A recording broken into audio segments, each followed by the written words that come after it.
क्या आपने भी इस साल जून में यूजीसी नेट का एग्जाम दिया था? और क्या आप भी पिछले 1 महीने से प्रोविजनल आंसर की और रिजल्ट का इंतजार करते करते थक चुके हैं? अगर आपका जवाब हाँ है तो आप अकेले नहीं हैं। लाखों स्टूडेंट्स आज इसी सवाल से जूझ रहे हैं कि आखिर एनटीए यानी नेशनल टेस्टिंग एजेंसी इतनी देर क्यों कर रही है।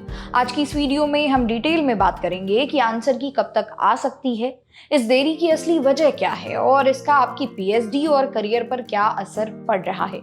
वीडियो को अंत तक जरूर देखिएगा। सबसे पहले एक नजर डालते हैं कि परीक्षा कब और कैसे हुई थी। इस साल जून में यूजीसी नेट का आयोजन अलग अलग चरणों में यानी 22, 23, 24, 25, 29 और 30 जून को किया गया। इतना ही नहीं, कुछ सेंटर्स और स्टूडेंट्स के लिए री एग्जाम यानी दोबारा परीक्षा 5 जुलाई को भी आयोजित हुई थी। ये पूरा एग्जाम कंप्यूटर बेस्ड मोड में देश के कुल 87 विषयों के लिए हुआ था। अब परीक्षा खत्म हुए 1 महीने से ज्यादा का वक्त बीत चुका है, लेकिन एनटीए की तरफ से अभी तक प्रोविजनल आंसर की जारी करने को लेकर कोई आधिकारिक घोषणा नहीं की गई है। यही वजह है कि सोशल मीडिया पर छात्रों का गुस्सा फूट पड़ा है और ट्विटर पर लगातार सवाल उठाए जा रहे हैं। अब बात करते हैं कि जब आंसर की आएगी तो प्रक्रिया क्या होगी। जैसे ही एनटीए प्रोविजनल आंसर की जारी करेगा, उसके साथ ही आपकी रिस्पॉन्स शीट और क्वेश्चन पेपर भी पोर्टल पर अपलोड कर दिए जाएंगे।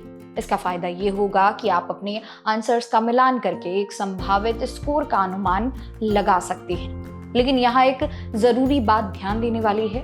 अगर आपको किसी सवाल या उसके जवाब पर कोई आपत्ति यानी ऑब्जेक्शन है तो आप एक तय सीमा के अंदर ऑनलाइन चुनौती दे पाएंगे।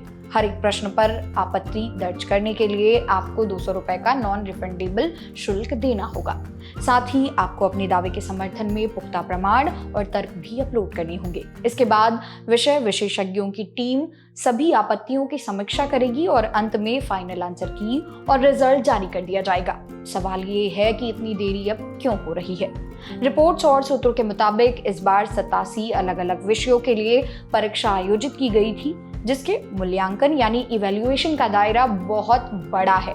इसके अलावा पिछले कुछ महीने में एनटीए द्वारा आयोजित अन्य राष्ट्रीय स्तर की परीक्षाओं और उनसे जुड़े प्रशासनिक कामों के कारण भी यूजीसी नेट की प्रक्रिया थोड़ी प्रभावित हुई है। लेकिन इस देरी से सबसे बड़ी परेशानी उन स्टूडेंट्स को हो रही है जो पीएचडी एडमिशन की तैयारी कर रहे हैं।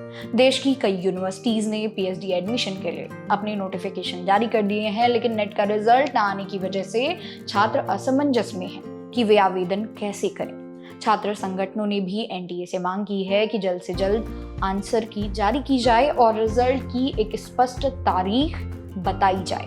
दोस्तों, कुल मिलाकर बातों का निष्कर्ष ये है कि एनटीए की तरफ से अभी कोई ऑफिशियल डेट अनाउंस नहीं हुई है, लेकिन जानकारों का मानना है कि प्रोविजनल आंसर की कभी भी किसी भी वक्त जारी की जा सकती है। मेरी तरफ से आपके लिए एक सलाह है, किसी भी अफवाह पर ध्यान न दें। सिर्फ एनटीए की आधिकारिक वेबसाइट ugcnet.nca.ac.in पर नजर बनाए रखें। तनाव लेने के बजाय अपने अगले कदमों की योजना बनाएं। अगर आपको ये वीडियो इन्फॉर्मेटिव लगा हो तो वीडियो को लाइक और शेयर जरूर करिएगा। मेरा नाम है मोनाली पांडे। मिलते हैं अगली वीडियो में।